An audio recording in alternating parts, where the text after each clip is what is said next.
M I audible? Yes sir. Yes. Yes sir, you तो are. Ankita के पास बहुत सारे अलग अलग एक्सपीरियंस हैं।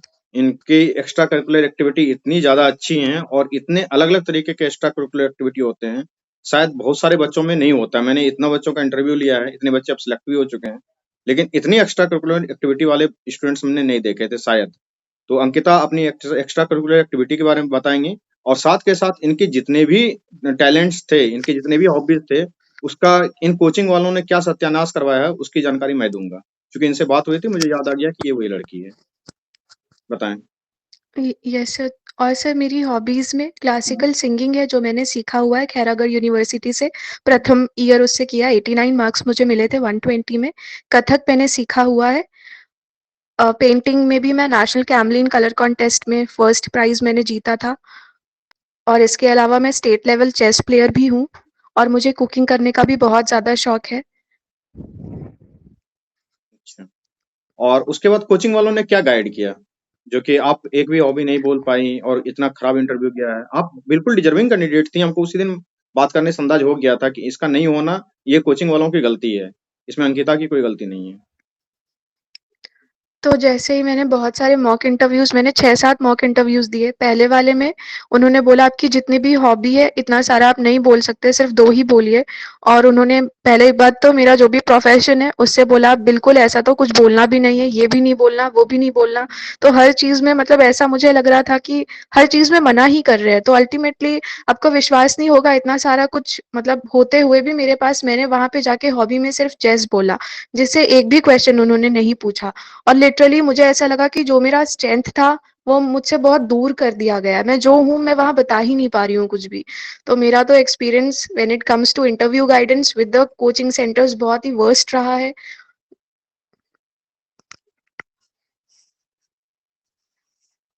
आप देख रहे हैं कि ये प्राइवेट कोचिंग वाले क्या क्या करते हैं। इनके पास इतनी चीजें थी बोलने के लिए, कम से कम दो तीन भी तो बोलने का अलाउ दिया जाता उनसे। उनको पर्टिकुलरली इस चीजों पे सवाल पूछना चाहिए था कि आप ये बताइए इसमें कितने कंफर्ट हैं, इसमें कितने कंफर्ट हैं, इसमें कितने कंफर्ट हैं। इनको बोलने ही नहीं दिया गया है। आप ये सोच सकते हैं कि इनके पास इतना टैलेंट है, और उसके बाद वो टैलेंट जब सामने नहीं आएगा तो पता कैसे चलेगा? पहली बात। दूसरी बात कि इनको ठीक से किस किस लैंग्वेज में कब कब बोलना है, गाइड करना है, वो नहीं किया गया। आप इसी प्लेटफॉर्म पे शालिनी कुमारी जुड़ती थी, वो दिल्ली यूनिवर्सिटी के कलोरीमल कॉलेज से पढ़ी हुई है, फर्स्ट क्लास इंग्लिश स्टूडेंट है, वो इसी तरीके से इंग्लिश बोल पाती, बहुत शानदार वो भी स्टूडेंट है। उनको हम लोगों ने गाइड किया था, और 96 मार्क्स है, one of the highest marks in the interview. 96 marks किसी के नहीं है, शायद एक स्टूडेंट का मैंने देखा है। मैंने जो देखा है उसमें से one of the highest marks है शालिनी का, सिर्फ और सिर्फ इसलिए कि उनको सही गाइडलाइन मिल चुका था। अगर इनको भी मिलता तो ये भी 96 के आसपास रहती। आज ये हाल हुआ है। कोचिंग वालों को क्या है कि पैसे कमाने हैं, जिनको होता है जैसे भी होता है, जहां से भी होता है उठा के ला देते हैं। उनके जो एक्सपर्ट हैं वो प्रिपरेशन करके नहीं आते हैं। ठीक है, वो हो सकते हैं वेल एजुकेटेड हों, बड़े ऑफिसर हों, हो सकता है, कोई बात नहीं, उनमें कोई डाउट नहीं मुझे। लेकिन ऐसा होना चाहिए ना कि जो भी आए वो पढ़ के तो आए कम से कम। और एक्सपर्ट ने अपने जमाने में एक्सपर्टी थी उनकी, उन्होंने पढ़ना छोड़ दिया। पढ़ना छोड़ने के बाद क्या हुआ कि अब जो नया ट्रेंड चल रहा है उसकी जानकारी उनके पास है ही नहीं। जब जानकारी नहीं है तो वो पढ़ाएंगे क्या? नहीं पढ़ाएंगे तो वो अपने जमाने में वैदिक एस्ट्रोलॉजर के बारे में क्या बोला गया था इनको, कि अगर तुम बोलोगे तो वो आरएसएस वाला फीलिंग जाएगा। ये बोला गया था ना वैदिक एस्ट्रोलॉजी पे। यस सर, लिटरली मुझे उन लोगों ने इतना, क्योंकि मैं फॉरेन स्टूडेंट्स मतलब मेरे Maldives and even USA UK में भी मेरे स्टूडेंट्स हैं, तो मैं इसको बताना चाहती थी कि मैं अपने हम्म। इंडियन कल्चर को, हेरिटेज को बहुत दूर दूर तक लेके जा रही हूँ। बिल्कुल। उन्होंने मुझे ऐसा बोल दिया कि आपको आरएसएस का माउथ पीस समझा जाएगा, और इसके बाद आपके पास ना सिर्फ कम्युनलिज्म पे जो क्वेश्चंस होते हैं, हिंदू मुस्लिम हिंदुत्व, आप रेडी रहिए। और हो सकता है कि बोर्ड मेंबर कुछ आपसे एकदम पिस्ड ऑफ भी हो जाए। तो इस तरीके से इतना नेगेटिव बता दिया गया कि मैंने तो मतलब डर के मारे वो बोलने की कोशिश भी नहीं की। मैंने अपना प्रोफेशन भी कुछ नहीं बताया। आई लिटरली सेड कि मैं 2018 से सिर्फ प्रिपरेशन ही कर रही हूँ, मैं कुछ भी नहीं कर रही हूँ। और ये बताइए कि कहाँ से ये जायज है? आप लोग चूंकि हैं मेच्योर ही हैं, किन्होंने मेंस दे रखा है, किन्होंने इंटरव्यू दे रखा है। ये कहाँ से जायज है? अगर कोई स्टूडेंट मेरे सामने आए और आके बोले कि सर मैं 2018 से सिर्फ प्रिपरेशन कर रहा हूँ, क्या छवि जाएगी उसके सामने?